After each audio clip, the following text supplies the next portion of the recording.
quick question. You blokes read the Daily Telegraph? I do. Great read. One of the best journos sitting I right only there. read PK's ones. Did you read his article today?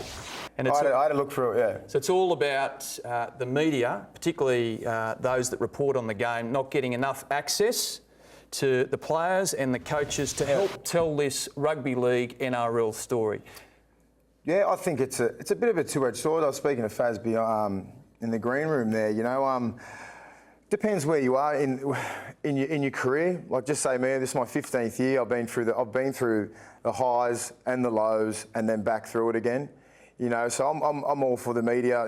Nothing can really faze me at this point in time in my career.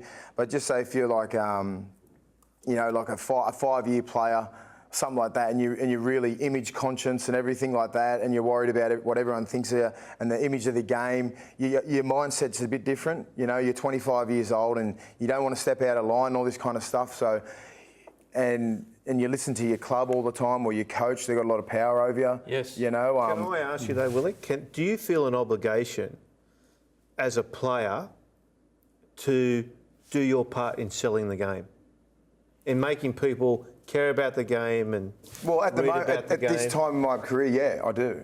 But there was times there where I would not want to talk to you for years, you know, and then and a lot of people have been through that. But now I find myself as an ambassador for the NRL and an elder statesman where I have to sort of, you know, be that role model for younger kids. And so does Faz, you know, he's been around the game for 10 years. But, you know, some other guys, you know, they've been burnt pretty badly by the media and they don't really want to talk to you. All right, point taken. Robbie, if there is a trust issue between the media and the players, what can the media do to mend that bridge, do you think? Look, I think there are sometimes. I know in the past I've had journalists that I refuse to talk to or, you know, I'm a bit hesitant in talking to. Others you have good relationships with.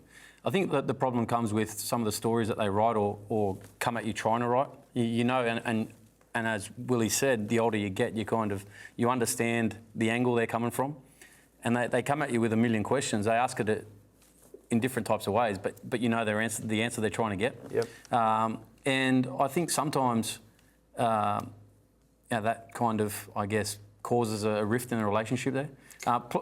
Players, you know, like before big games, just refusing media or after a loss, you know, locking the media out of dressing rooms. I don't agree with that.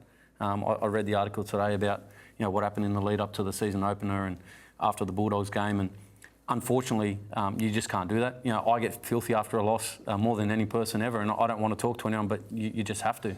And being a captain, you know, I do a press conference pre-game every week and after the game, so you know, I've learned to accept it and I understand that we have to talk to the media. Yeah, but from a media point of view, and I've been a little presumptuous here talking on behalf of the media, you're not talking to me as such, because the people out there right now who are watching this program, they want to hear from you guys. Yeah. But they can't do it unless you come on the show that we've got. Or they can't read about you in the newspaper unless you talk to me. Yeah. And I know there are issues. I've got players who I can't cop, and I've got a lot of players who can't cop me.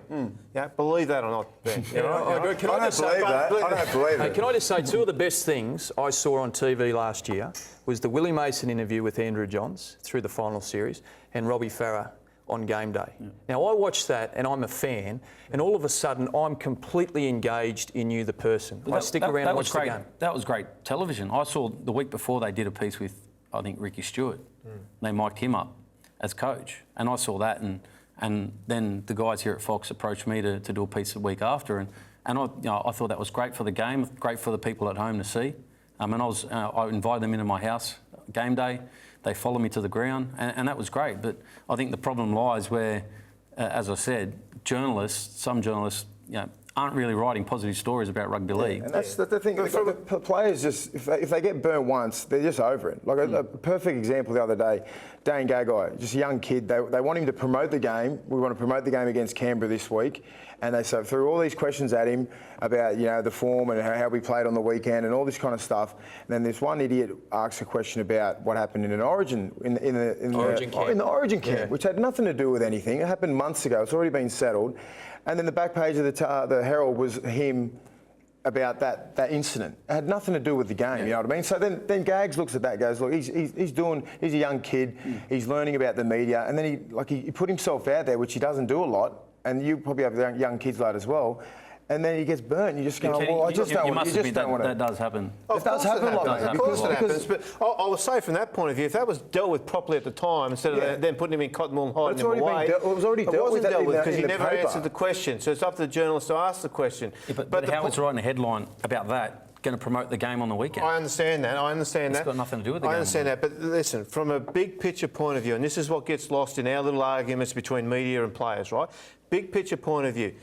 Rugby league, whether you like it or not, is now the entertainment industry. Yeah. You're competing against the block, you're competing against the A-League, you're competing against all these other forms of entertainment. Robert De Niro makes a movie, he's out on the publicity trail selling it. Yeah. He does that because he wants the movie to make money, so he gets paid more for his next movie.